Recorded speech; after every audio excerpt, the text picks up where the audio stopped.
Udah ya? Oke. Baik, selamat pagi semuanya. Selamat pagi, Bu. Bagaimana kabarnya sekarang hari ini? Sehat.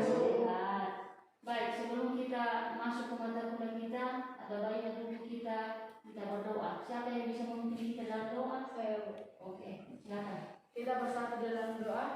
Allah Bapa kami yang bertata tinggi di dalam kerajaan surga, kembali kami ucap syukur kepadamu ya Bapa atas berkat dan penyertaan kepada kami. Bapa yang baik, pada pagi hari ini kami akan memulai proses pembelajaran kami. Yang memberkati kami ya Bapa, berikan kami kepintaran dan juga buat ibu dosen kami, berikan mulai kebijaksanaan untuk mengajarkannya kepada kami. Bapa yang baik, hidup kami satu hari ini kami serahkan ke dalam tangan-Mu, kiranya apa yang memberkati kami. Terpuji dan termulialah nama-Mu Bapa, hari ini kami sepanjang masa. Amin. Amin. Terima kasih. Jadi hari ini kita lanjutkan materi kita, mata kuliah psikologi pendidikan. Kalau sebelumnya kita sudah tahu apa artinya psikologi, apa artinya ilmu jiwa. Nah, sekarang kita lanjutkan apa metode-metode yang ada dalam psikologi itu. Nah, di dalam psikologi itu ada beberapa metode yang ada dalam psikologi pendidikan. Jadi waktu kita bedakan antara psikologi dengan ilmu jiwa, salah satu kemarin itu kita katakan bahwa psikologi itu diperoleh melalui metode-metode, diperoleh melalui langkah-langkah. Nah, apalah metode itu sekarang? Itulah yang akan kita pelajari hari ini. Yaitu yang pertama yaitu metode introspeksi. Metode introspeksi. Pasti kita ini pernah dengar kata introspeksi kan? Oke. Kira-kira apa itu introspeksi menurut kalian? Introspeksi apa kira-kira itu? Memperbaiki diri. Iya, memperbaiki diri. Jadi diri sendiri. Ya kan, namanya juga ini ya. Kecuali kalau berarti di luar kan gitu. Iya. Metode introspeksi diri. Jadi artinya kita nilai dulu diri kita sendiri. Cuman di Jawa Portidion dan Semoni lebih pintar menilai diri orang lain baru menilai diri sendiri. Padahal menurut psikologi dikatakan bahwa duluan menilai diri sendiri baru orang lain.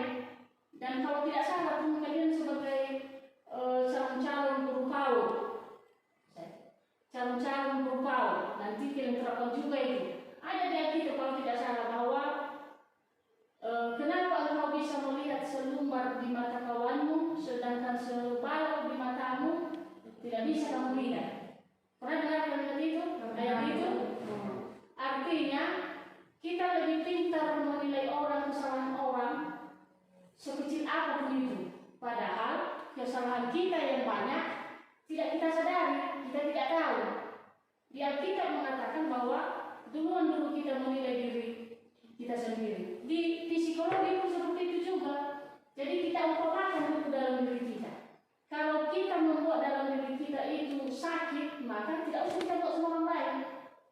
Nah, kalau secara psikologi seperti ini, misalnya saya melakukan introspeksi diri kepada saya sekarang. Salah satunya, jadi biar tahu juga kalian, supaya kalian ke depan jangan terjadi seperti ini sama ibu. Misalnya ibu, biasanya saya melakukan dulu introspeksi dalam diri ibu. Salah satunya, kalau sudah merah muka ibu, tiba-tiba merah, berarti itu ibu lagi marah. Jadi hati-hati kalian, kalau ibu sedang merah mukanya, berarti ada sesuatu. Itu intro. Lalu bagaimana saya sama orang lain? Ketika saya melihat orang lain seperti itu, berarti saya katakan, oh berarti jangan-jangan dia seperti saya juga. Berarti dia lagi marah. Oh udahlah, nggak usah kita ganggu dulu dia. Itulah introspeksi. Jadi duluan dulu dalam diri kita. Yang selanjutnya yaitu yang kedua yaitu metode observasi. Observasi yaitu pengamatan. Ya, kita amati orang. Nah, waktu kita buat perbedaan psikologi dan ilmu jiwa, kalau ilmu jiwa kemarin hanya penilaian sesaat. Tetapi kalau kita psikologi, kita amati dulu dia, kita edukasi dia. Entah kita ajak Oh, rupanya seperti itu. Hanya dalam introspeksi tadi, itu salah satu lupa saya itu tadi, bahwa itu merupakan pedoman, salah satu pedoman ketika kita melakukan observasi kepada orang lain. Jadi kalau kita sudah bisa menilai kita, lalu ketika kita mengobservasi orang lain, berarti sudah bisa kita jawab, oh berarti dia seperti itu. Hanya kalau untuk anak-anak tidak cocok, karena anak-anak belum bisa, belum mengerti. Kemudian kalau observasi ini lebih objektif dia ketika yang kita amati, ketika yang kita observasi itu tidak tahu dia, tanpa sepengetahuan yang bersangkutan. Misalnya, saya observasi si A. Kalau saya katakan sama dia, atau saya mau mengamati kamu dulu ya, yang baik yang kamu ini atau bagaimana? Pasti si Arta mengusahakan menunjukkan yang terbaik. Kalau dia sudah tahu. Tapi kalau saya mengamati dia diam-diam saya perhatikan dia, apa yang terjadi? Dia akan menunjukkan apa adanya dia. Berarti itu yang asli. Kalian kalau mau cari pacar, cari pacar, kita praktekkan metode psikologi pendidikan. Amati dia dari jauh, observasi dia, tapi jangan tahu dia. Kalau tahu dia nanti, yang selama ini tidak pakai parfum, yang selama ini tidak digosok bajunya digosok, yang selama ini kalau dia laki-laki tidak pakai minyak rambut. Kenapa? Karena tahu dia ada yang sedang mengamati dia. Tapi coba kalau tanpa sepengetahuan dia, diam-diam kamu amati dulu dia, maka itulah aslinya dia. Kita mau mengobservasi bagaimana teman-teman kita beres tidak di rumah itu, orangnya bersih tidak. Coba datang sekali, tiba-tiba datang ke pos kawan. Jangan kasih tahu kamu mau datang. Saya pengalaman juga waktu kuliah, kalau mau datang kawan-kawan, semua bersih. Yang tidak pernah dipel. Dulu waktu masih kuliah pakai kayu bakar basi, semua dicuci biar bersih. Padahal kalau nggak datang kawan, mau seperti itu. Santai-santai. Kenapa? Karena kita sudah tahu. Jadi tidak yang asli jadinya. Jadi kamu ini kalau mau mengamati kawanmu, mau observasi kawanmu, silakan tanpa sepengetahuan yang bersangkutan. Apalagi yang mau PDKT ya. Apa bahasa katanya PDKT ya? Ada enggak? Apa? Enggak ada ya. Hanya yang pacaran yang tahu. Marhale. Kalau PDKT apa ya? Enggak ada ya? Enggak ada ya? Tapi diusahakan yang baik-baik ya. Kalau ada yang lagi pendekatan, ya silakan tanpa sepengetahuan dia. Bisa juga mungkin dengan kunjungan seperti itu tadi, lalu kamu lihat dia dari jauh. Sepertinya cewek tapi kayaknya bajunya mau dicuci ya. Misalnya seperti itu. Jadi itu yang aslinya. Itulah metode yang kedua. Selanjutnya metode yang ketiga yaitu metode genetis. Metode genetis. Ada dua, yaitu cross seksional atau horizontal. Apa horizontal? Datar kan? Yang datar kan? Kalau yang kedua nanti vertikal, dari atas ke bawah atau ya lurus ya. Artinya bahwa kalau kita ada orang yang mau kita nilai, kita lihat seperti apa kepribadiannya itu, maka kita kumpulkanlah orang yang setara dengan dia, orang yang seumuran dengan dia. Itulah yang horizontal, yang setara. Apalagi nanti di PAUD ini, kalau di PAUD kan umur di bawah 5 tahun ya, di bawah 6 tahun ya. Pasti nanti udah sebaya mereka itu, lalu apalah yang menonjol di antara mereka pada umur itu. Itulah pribadi umur itu.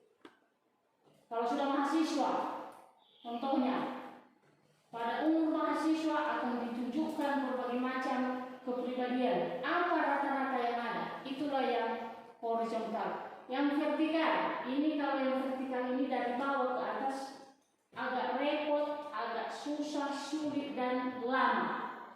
Kenapa? Diikuti perkembangannya mulai dari masa kecil sampai masa dewasa. Jadi lama.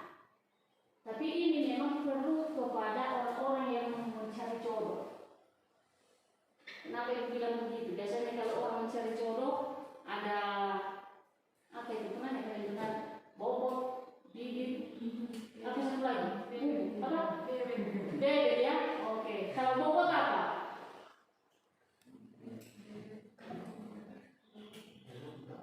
Bobot apa?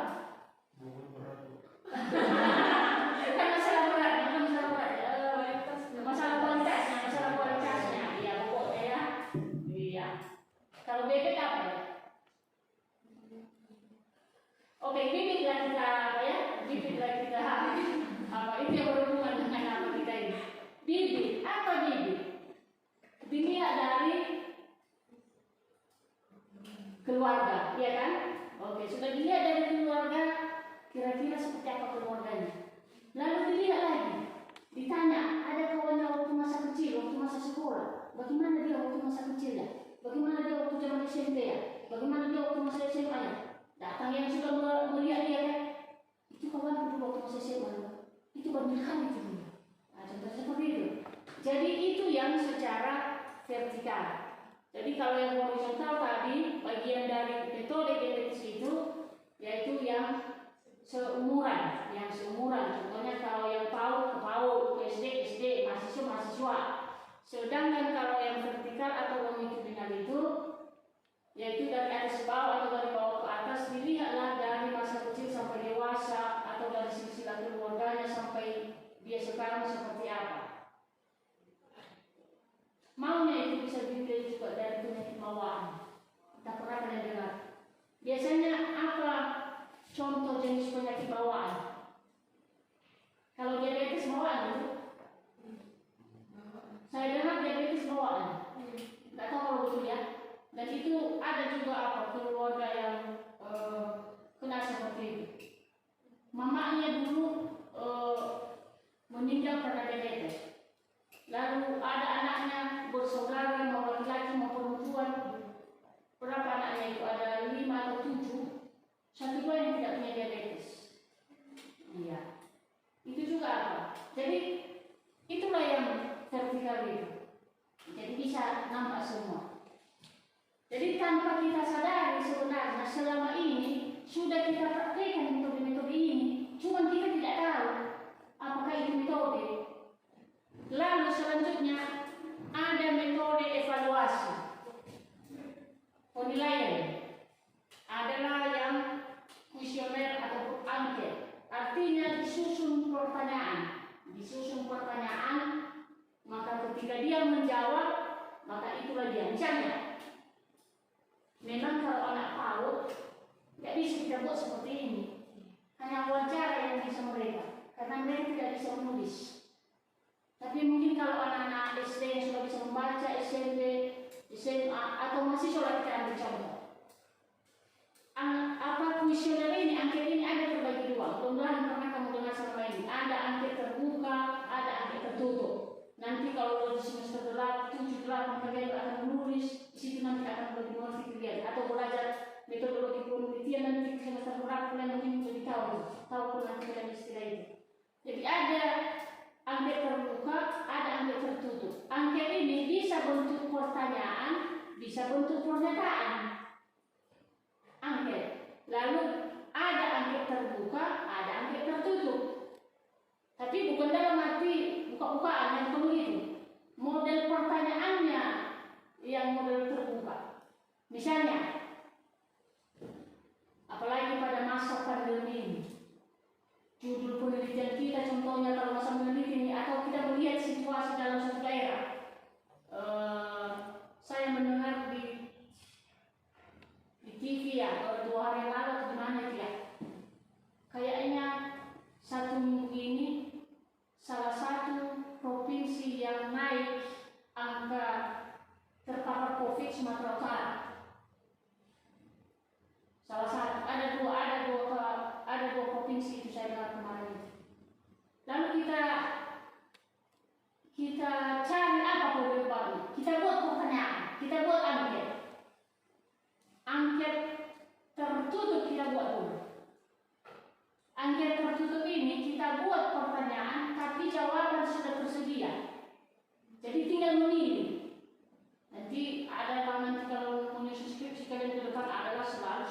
atau tidak pernah. Itu yang tertutup itu. Jadi jawabannya sudah ada. Tidak bebas responden menjawab. Apa yang sudah ada itu aja yang menjawab. Jadi tujuan kita mau lihat bagaimana perkembangan COVID-19 di daerah Sumatera Barat. Lalu kita buat angket. Model anketnya angket tertutup. Salah satu contohnya misalnya begini. Di daerah Sumatera Utara lebih cepat peningkatan terpaparnya COVID-19 diakibatkan karena A. Masyarakat tidak mematuhi prokes. B. Masyarakat kurang mengerti arti prokes. C. Karena kebutuhan ekonomi yang mendesak. Sampai berapa? Responden memilih. Jadi kalau ada jawaban yang lain tidak boleh masuk. Itulah tertutup. Jadi dibatasi. Responden menjawab. Tapi kalau dia angket terbuka, bebas menjawab. Kenapa di Provinsi Sumatera Utara proses peningkatan terpaparnya COVID-19 sangat meningkat? Apa kira-kira penyebabnya? Lalu dijawablah. Jadi tidak ada jawaban yang pasti kan? Tidak ada jawaban yang pasti. Jadi itulah yang metode yang selanjutnya itu melalui angket atau kuesioner. Lalu interview. Interview ini siapa yang sudah pernah ikut pelamarannya? Ada tes wawancara. Oh mungkin kalian dulu ya waktu masuk di kayaknya. Sudah diinterview kalian dulu kan? Nah, ditanya-tanya kan, ditanya-tanya. Jadi ketika kita bertanya kepada seseorang, kita akan bisa menilai, oh rupanya dia dari keluarga ini. Oh rupanya dia waktu masa sekolah termasuk yang berprestasi. Jadi dengan model interview, kita bisa menilai orang. Yang berikutnya yaitu pendekatan klinis. Ini pendekatan klinis agak rumit ini sebenarnya. Kenapa rumit? Ini lama. Biasanya itu melalui pengobatan. Dan biasanya ini dilakukan pendekatan klinis ini kepada orang-orang atau anak-anak yang mengalami penyakit bawaan. Nah itu klinis itu. Selanjutnya yaitu metode eksperimen. Nah kalau metode eksperimen memang apa eksperimen? Percobaan kan? Iya. Jadi ada labornya. Jadi kita memang tidak bisa terlalu jauh saya menjelaskan karena labor kita juga tidak ada ya. Jadi melalui labor sudah dilalui tadi melalui angket lalu dibuat lagi melalui labor barulah pasti jawabannya oh seperti inilah penyebab seseorang itu seperti ini. Selanjutnya yaitu statistik.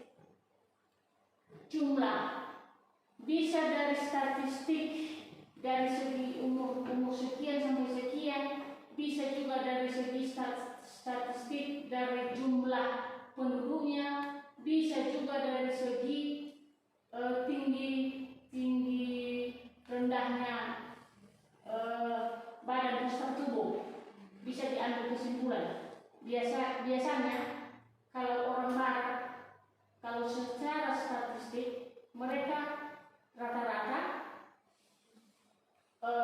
postur tubuh mereka lebih tinggi dibanding dengan orang Indonesia. Itu salah satu contoh. Bisa juga seperti ini. Biasanya orang-orang yang tinggal di sekitar pantai, biasanya tubuh mereka, fisik mereka, biasanya mereka agak-agak lebih birong ya. Siapa orang mana ini? Sibolga. Siapa orang Sibolga? Gak ada. Siapa? Orang Sibolga. Oh. Biasanya ya, tapi kalau mungkin dia orang kota, Tapi kalau yang dekat pantai, tidak pernah itu ada anak-anak yang tidak pernah mandi laut, pasti itu ya. Dan karena keseringan, ya jadi seperti itu. Itu secara statistik. Sama halnya juga kalau kita berbicara daerah, bukan bilang apa ya, mungkin pernah kita ketemu dengan kawan-kawan kita mahasiswa yang dari Papua ya, ya.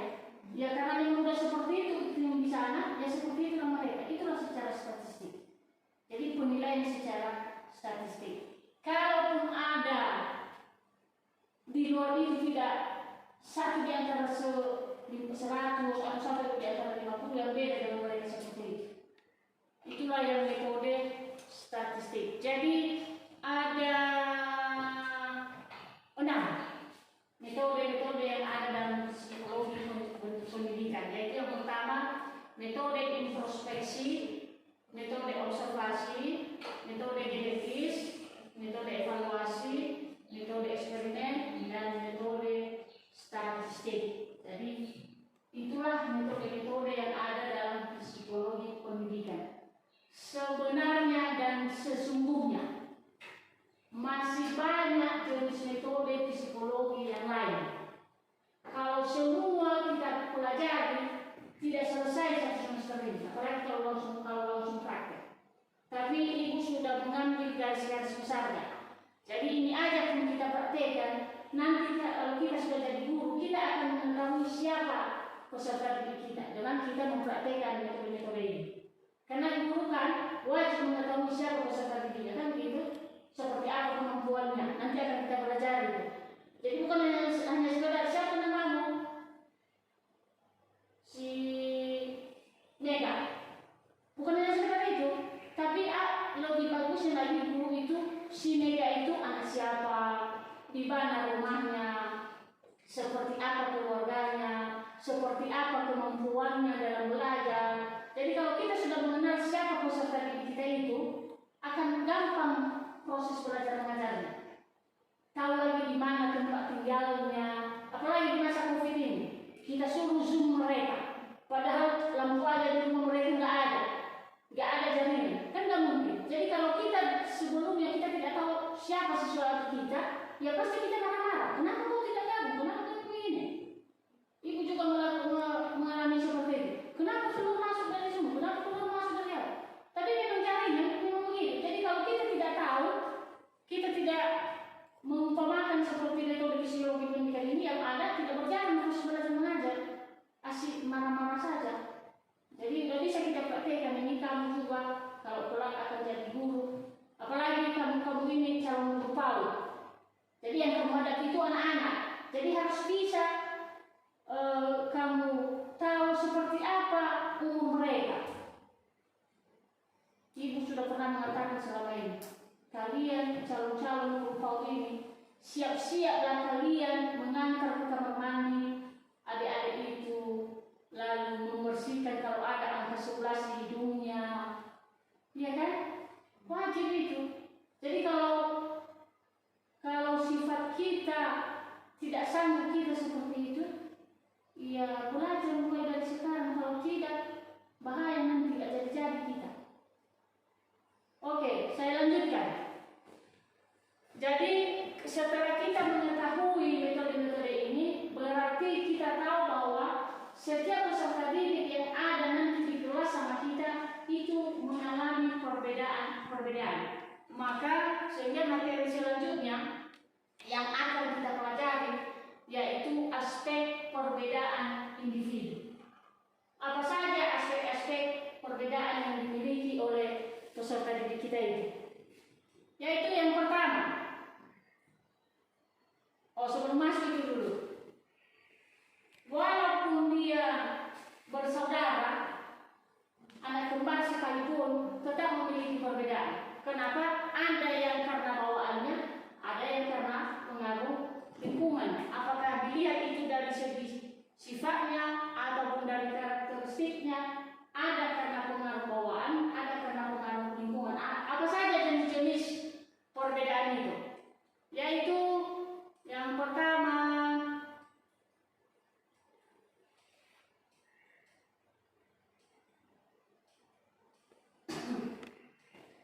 dari segi fisik. Tapi hanya menilai saja ya, fisiknya begini, gemuk kali dia ya, kurus kali dia ya, pendek kali dia ya, tinggi kali dia ya, itu fisik. Jadi harus tahu kita fisik siswa kita, memang sepele memang. Tapi ada kadang siswa kita itu ada fisiknya yang mengalami kelainan. Misalnya terlalu pendek, mungkin kalau terlalu tinggi tidak masalah, dan mungkin tidak ada juga kita lihat di sekitar tapi yang terlalu pendek ini. Jadi karena kita sudah tahu kita termasuk orang yang pendek, maka kita harus pintar. Nanti kalau selesai musibah corona ini akan ada tatap muka. Kalau di Zoom kan tidak nampak pendek tinggi, nggak perlu, ya kan? Tapi kalau ada nanti tatap muka ke depan, maka silakanlah tempatkan dia di mana supaya dia bisa melihat kita di depan. Ya salah satunya kita harus menempatkan dia di duduk paling depan. Kalau dia mengalami kelainan fisik, bisa juga kelainan fisik dari segi penglihatan atau dari segi pendengaran. Itulah gunanya kita mengenal siapa peserta didik kita itu. Jadi kalau kita tidak mengenal dia memiliki kelainan dari segi pendengaran, maka suka-suka kita mengajar di depan. Belum tentu semua guru memakai papan tulis, belum semua juga guru hanya memakai penjelasan saja. Kadang-kadang memakai papan tulis, kadang-kadang memakai dengan penjelasan. Jadi dibutuhkan yang namanya pendengaran dan penglihatan. Jadi kalau ada siswa kita yang memiliki perbedaan itu, ya harus tahu kita. Jadi kalau sudah tahu kita, ya bisa kita tempatkan duduk mereka di mana yang bagus. Tentu sudah pasti yang di depan kan gitu. Iya. Jadi misalnya nanti ada dia punya kelainan dari segi penglihatan, lalu kita menulis pan kita di papan tulis. Karena dia mengalami kelainan, dia bisa aja naik dia di atas kursi belakang supaya nampak dia. Kalau enggak, dia di depan lari-lari membaca. Menghindari itulah seorang guru itu harus mengenal siapa peserta didiknya. Jadi dari segi fisik. Yang selanjutnya dari segi perbedaan sosial, status ini. Artinya walaupun berbeda-beda, usahakan di saat kamu mengajar, di saat kamu mengevaluasi ya sama rata. Jangan nanti karena dia anak kepala sekolah, dia dari keluarga anggota dewan, atau status sosialnya, ekonominya bagus, maka adalah perbedaan khusus. Tidak boleh seperti itu. Pemerintah kita sudah bagus cara bagaimana supaya tidak ada perbedaan sosial itu. Kita perhatikan dari PAUD, SD, SMP, SMA, ada beberapa perguruan tinggi yang kedinasan dengan yang orang kesehatan ada istilahnya seragam. Mulai dari sepatu, kaos kaki, baju sampai ke atas. Seragam. Jadi dengan seragam tidak ada yang nampak, ini anak-anak dewan yang coba kali baju. Kan tidak ada seperti itu. Tapi kalau mahasiswa memang seperti kita ini, ya bisa aja sih nampak-nampak dari penampilan. Oh, seperti ini dia ya. Tapi dalam proses belajar mengajar kita, jangan kita beda-beda. Jangan ada istilah anak tiri dengan anak kandung. Sama semua.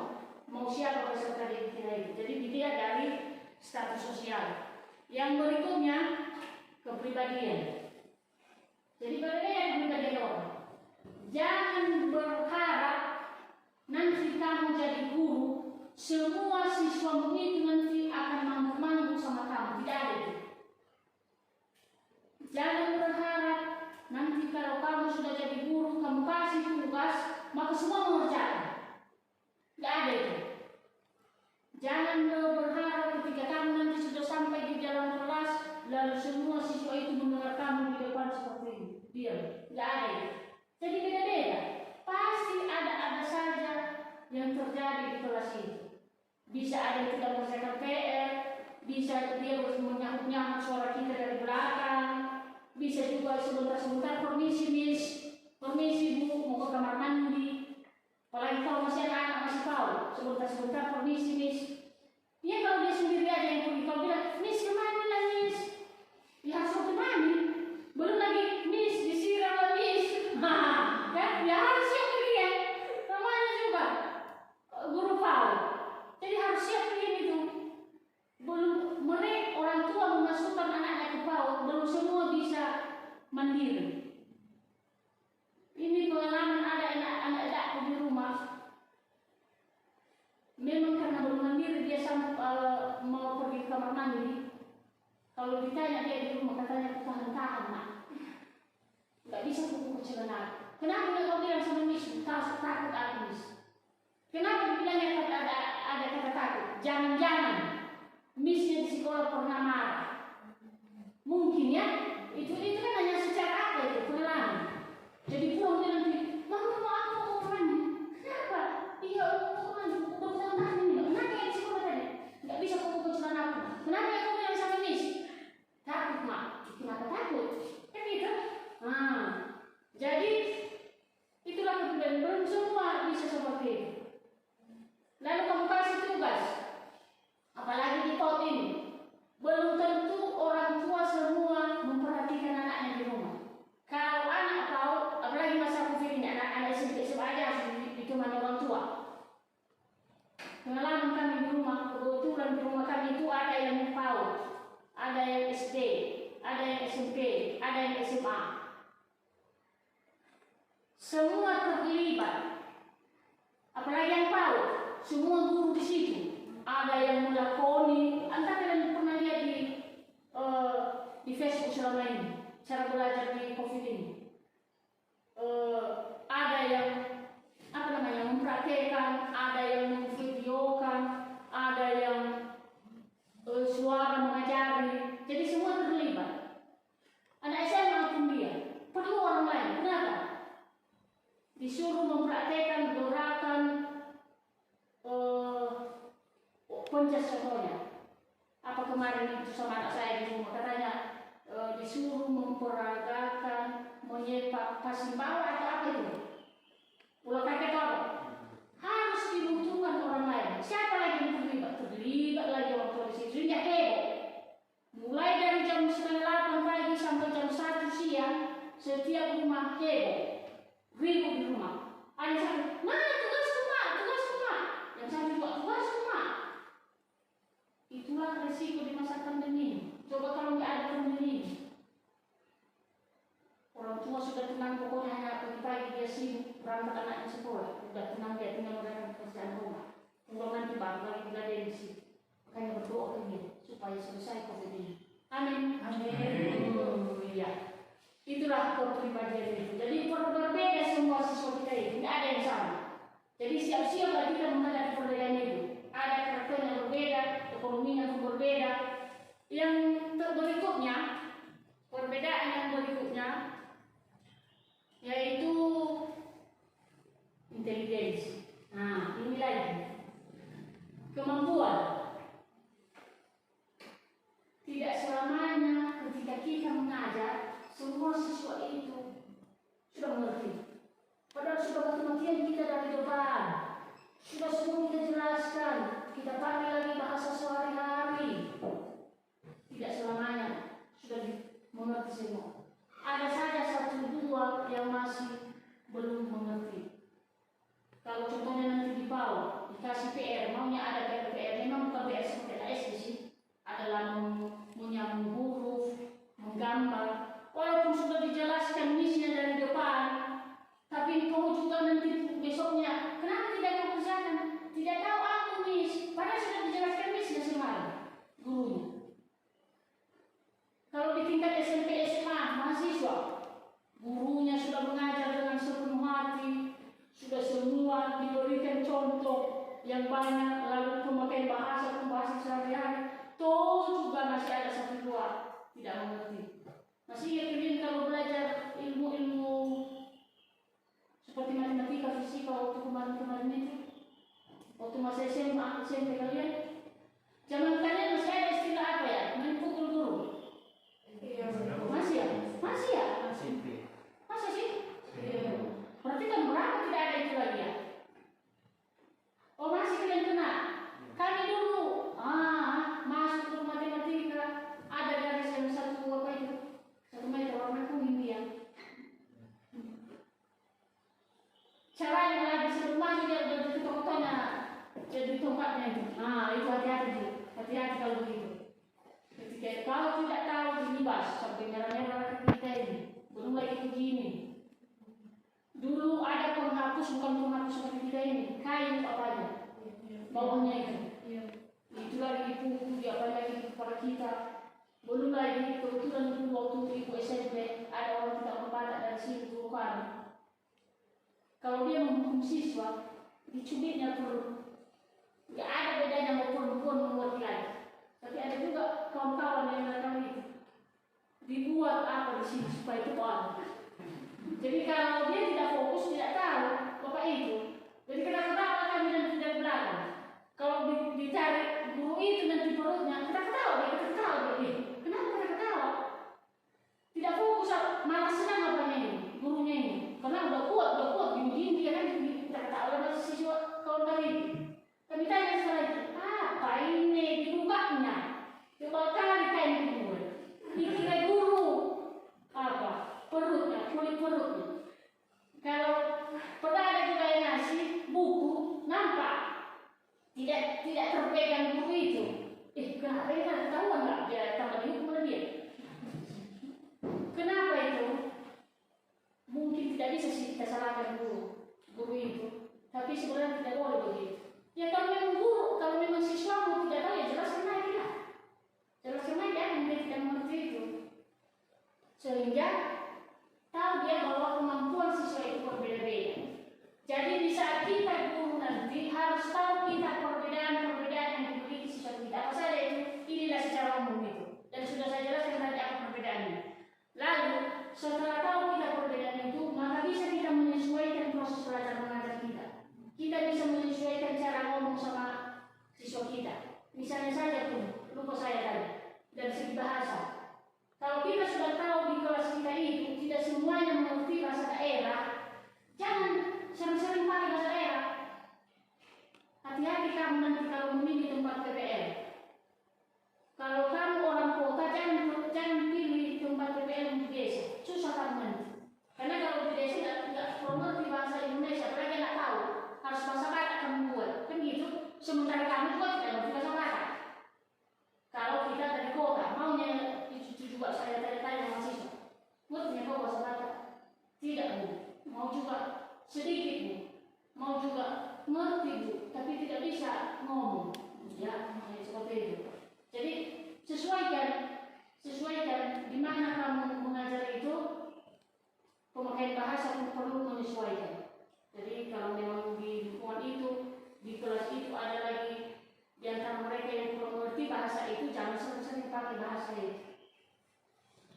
Ada 4, itulah perbedaan yang ada pada setiap individu. Jadi sebagai kita seorang guru kelak, walaupun calon guru sekarang, harus tahu kita beberapa poin ini, sehingga nanti kelak kita akan jadi guru kita nikmati.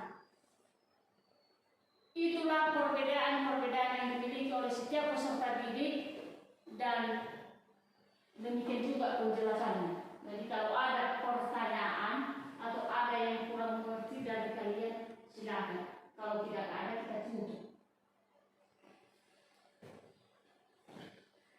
Kira-kira sudah mengerti semua? Sudah ya? Udah siap jadi guru PAUD? Udah siap untuk mengantar mereka ke kamar mandi?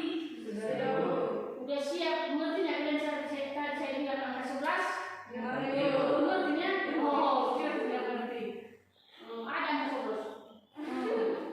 Warna putih lagi. Kan gitu? Iya. Oke, kalau begitu, kalau sudah mengerti semua, kita tutup materi kita ini. Sampai ketemu lagi kita minggu depan. Silakan, siapa yang bisa kita memimpin dalam doa ini? Tutup dalam doa. Siapa? Baik, kita satukan hati, mari kita berdoa. Ya. Bersyukur kami Tuhan buat berkat hingga pada saat ini Tuhan, sehingga kami dapat menyelesaikan proses belajar mengajar kami Tuhan. Kiranya apapun yang kami dengarkan dapat kami lakukan dalam kehidupan kami sehari-hari. Aktivitas kami selanjutnya kami serahkan ke dalam tangan-Mu. Terpuji nama-Mu dan sampai selama